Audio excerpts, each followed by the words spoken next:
So hello and welcome to our third episode of Squid Tips, and today we're going to be talking about filtering, or lane splitting as it's called in the States.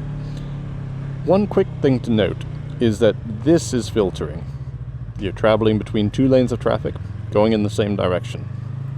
This is not filtering. This is overtaking. You're traveling into the opposite lane of travel to go around traffic that's in front of you. Both are legal if done correctly, but it's worth noting the difference from a risk perspective because one is more inherently risky than the other.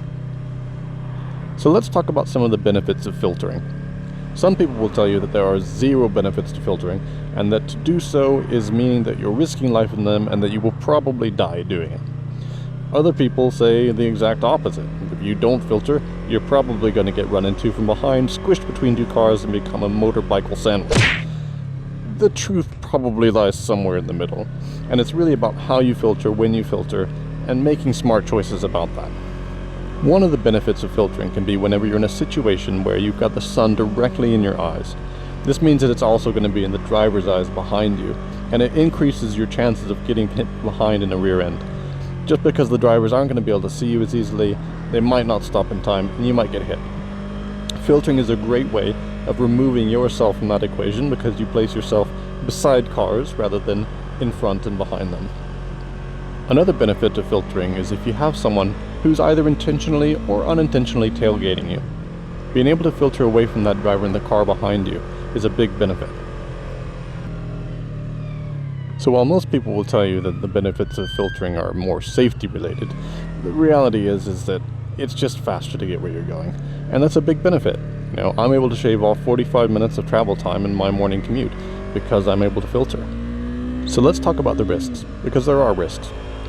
When you're riding between two lanes of cars, there are quite a few different things that can go wrong, and a few key things to really look out for. One thing to look out for is cars doing U-turns. Many times they'll do this quite quickly and with very little notice, and many times they won't even use an indicator or a blinker.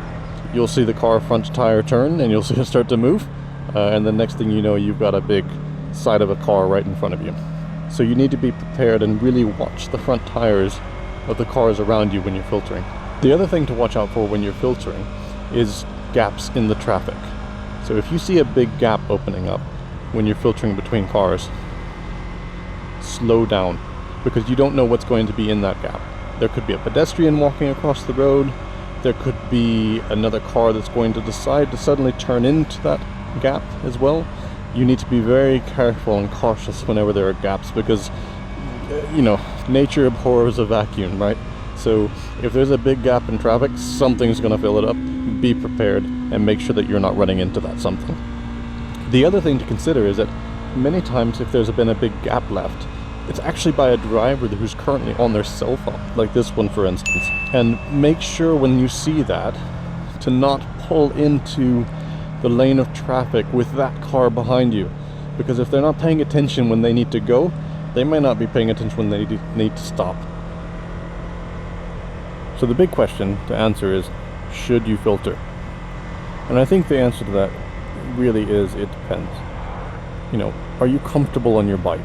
If you're not comfortable, really genuinely comfortable, and able to control your bike perfectly in normal situations, then you shouldn't be filtering. The other thing to consider is, are you mentally 100% there in that moment? Filtering takes up so much energy. You have to be observing everything around you in split-second detail, and if you're not 100% there, if you're worried about the family at home or what you're going to be doing at work when you get there, you shouldn't be filtering. If you're there 100%, you're focused, you're mentally ready and capable, then great, go for it. So I'm going to leave you all with my 2 recommended rules for filtering. 1, go slowly. Do not travel past cars at 30 miles an hour faster than everyone around you. And 2, cover your brakes. Make sure that you can reduce that reaction time as much as possible if you get into a situation where you have to stop quickly. So that's it for this episode of Squid Tips. I really appreciate you sticking around this long in the video. I hope that it's not been completely boring for you. If you've enjoyed it, please give a like and subscribe, and I'll be seeing you next time on episode 4, where we will talk about something dramatic, I'm sure. I'll see you then.